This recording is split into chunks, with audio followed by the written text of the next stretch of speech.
All right, part three, final one before the next step. Let's go. Let's get back to work. Come on.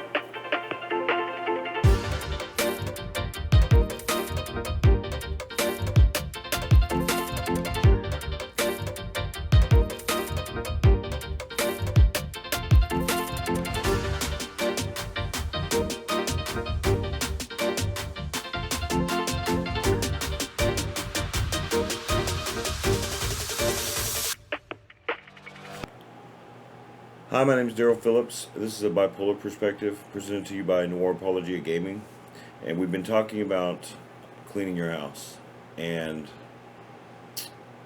it's not really a happy subject. And I'm sorry that the first step is the hardest. That's just the way it is. However,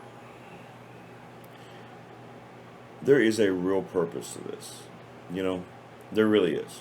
And down the line, once you get past the worst stuff, whatever it is that you may be going through, or that what you have been through, you're going to realize how valuable these lessons that you're trying to teach yourself, I guess. I mean, the truth is you are kind of trying to teach yourself about you. No one else can teach you about you but you. They can give you insights on certain things about you, but they're never going to know what's in your head, right? Well, this is the part three of that of this is basically the finale of this subject. And what I wanted to do is wanted to give some scenarios that may happen to you, and just a little bit of insight on having a different mind frame about it.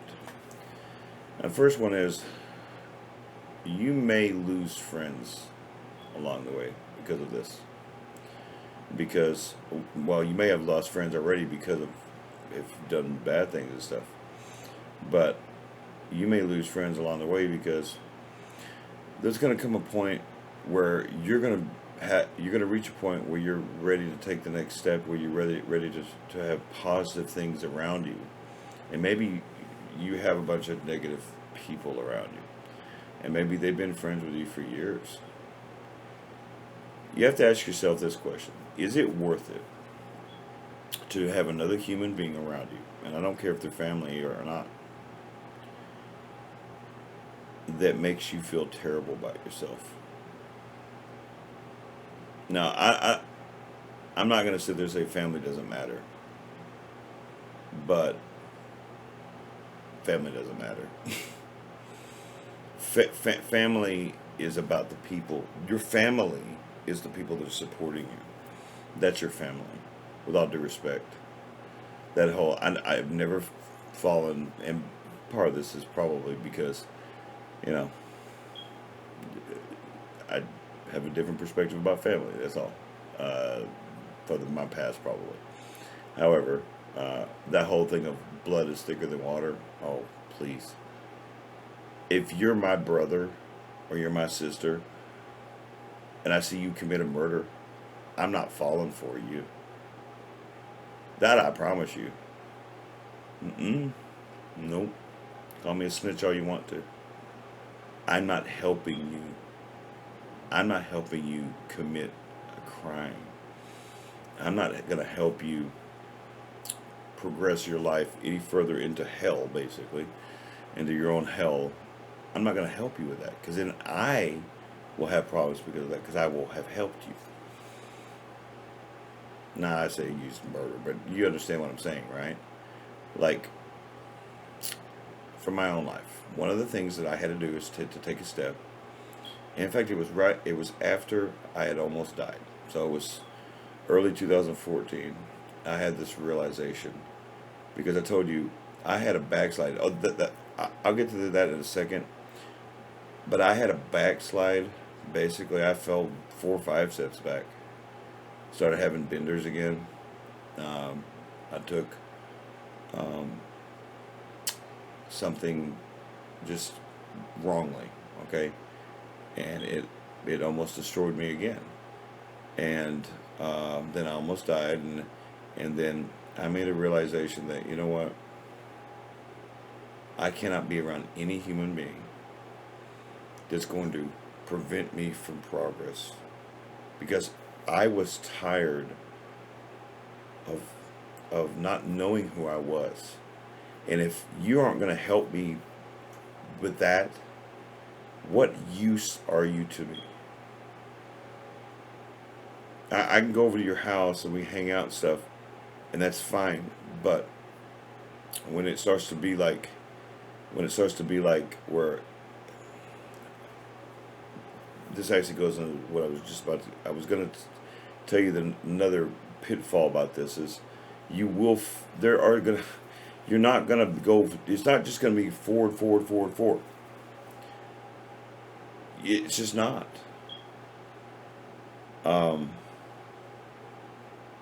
So let me tell you what happened.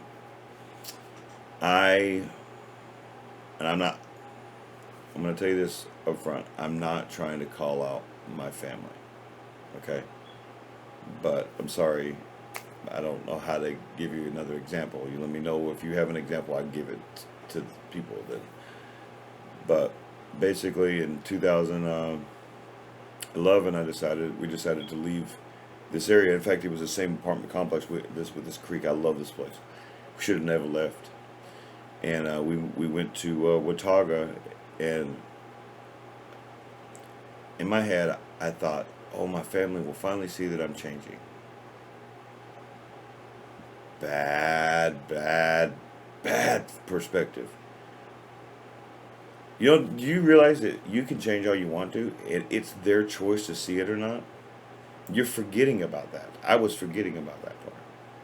That no matter how hard, I mean, when people have their perspective, they have their perspective, and they will never change it if they don't want to. And it didn't go so well, and we moved back, and that's when we moved to Irving. And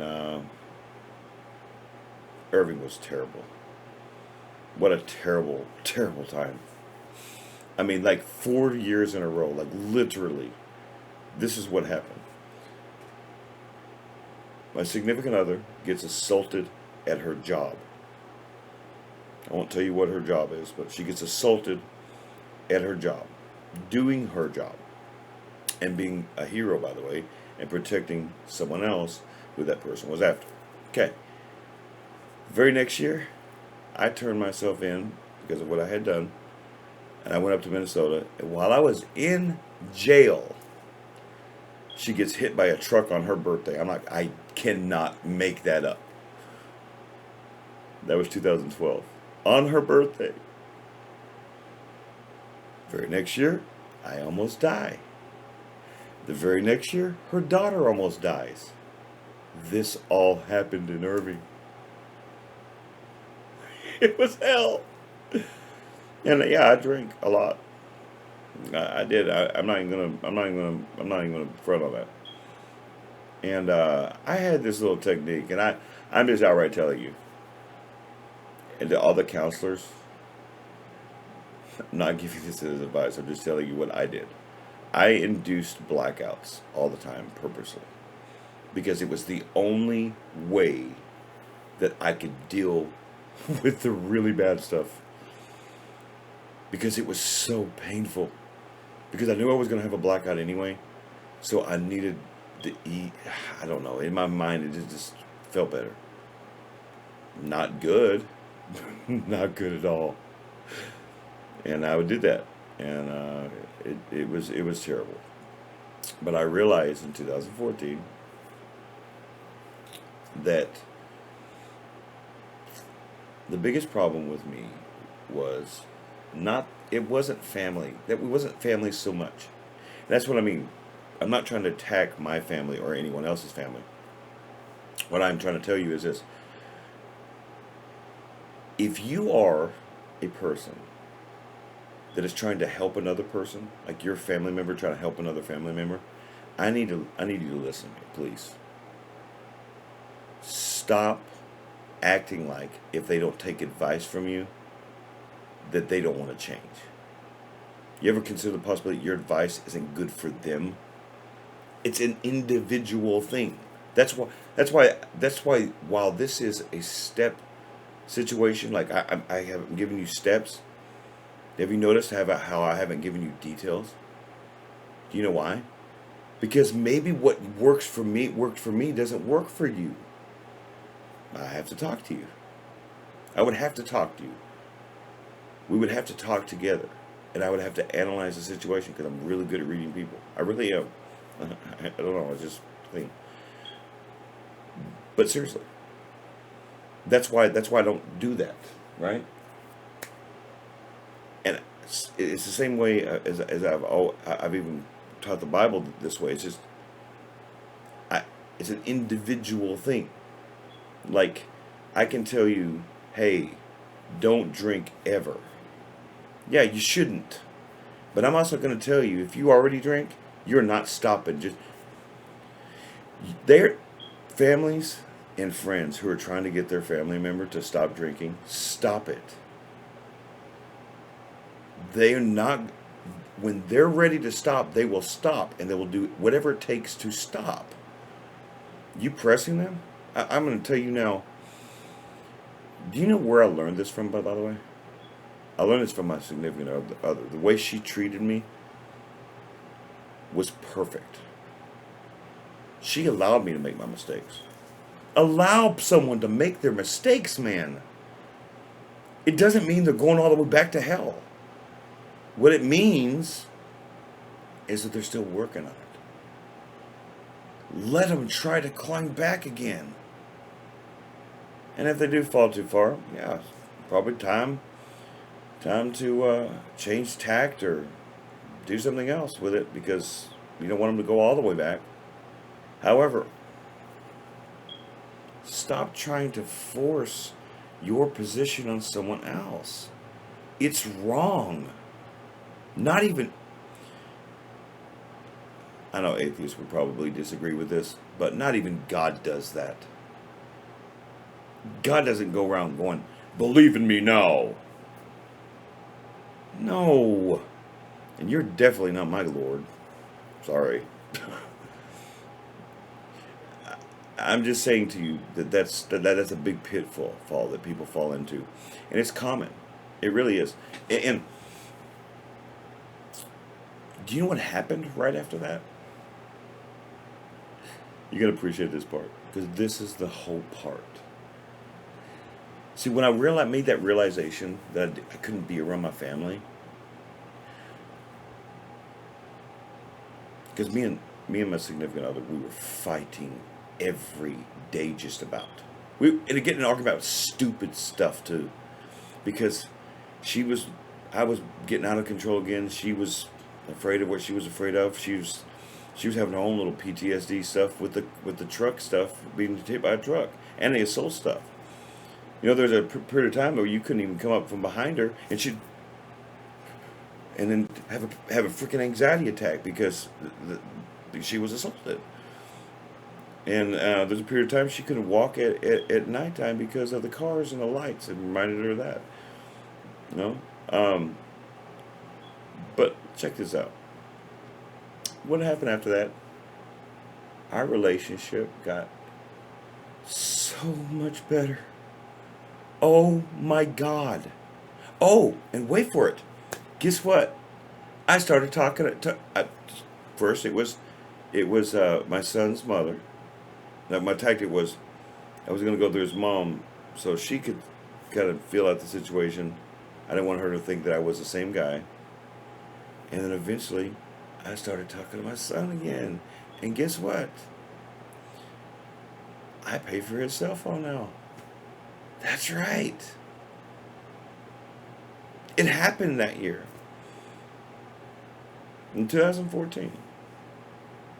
And I realized that and we moved back over here, over to the other place, but a little bit kind of down the creek that way. And it just changed everything. It really did. Just that one realization that for one thing, I decided after I almost died, I decided to kind of go into isolation. I'm not suggesting everybody do that, when I am saying this, it was my way of doing it. It was, I needed to, right? And so, check this out. It was leaps and bounds, leaps and bounds, leaps and bounds, leaps and bounds. It wasn't little steps. It was like 2 or 3 steps at a time. I'm not kidding. It was crazy, right? And then about, then 4 years ago, I started getting frustrated again. But not because of my past, but because I was ready. I was ready. I didn't have a way direction. I was ready, though. I was ready 4 years ago. I was ready 4 years ago to do this right here. And I didn't have an idea. Didn't necessarily know how I wanted to do it. By the way, sometimes you have to. I'll tell you the last step pitfall before I let you guys go, and we go on to the next step. Sometimes you have to go backwards to go forwards. What I mean is this: you know that I had a website in 2012. Some of you do. I had to get rid of it. No, this idea was already in my head. I wasn't ready. I wasn't ready. And so I didn't want to, but I needed to. Because again, I was so emotionally unstable in some ways that getting involved in stuff, just, I couldn't concentrate on my own life. I wasn't ready to do both at the same time. Okay? This works. It really works.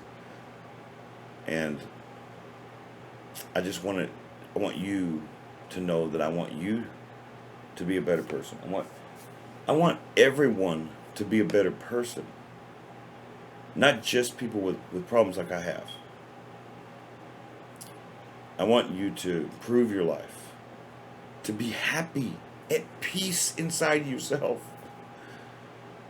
It is awesome for me right now. I mean, I don't care if I make a dime off this. That's the truth. I'm having so much fun. I learned some cool stuff last night from learned Adobe Illustrator and Adobe Photoshop and how to combine them and make those vectors and stuff. It was just, anyway, I digress. I'm having so much fun doing this.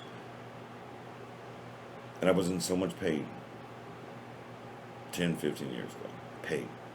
Just unbelievable pain. And that's what you're going to have to go through first. But you can smile like I'm smiling. Yes, you can. You got to work for it, though. Alright? I'm here for you. If you don't have anybody else. In the comment sections below, yell at me. Call me a jack of names. I don't think that's very nice. I mean, personally, I'm a nice guy now. I try to do what's right. And it's just not nice to call people names. Anyway, you guys have a good night. And stay tuned. We're going into the next step. May the Lord of Light bless you in all things. Good night.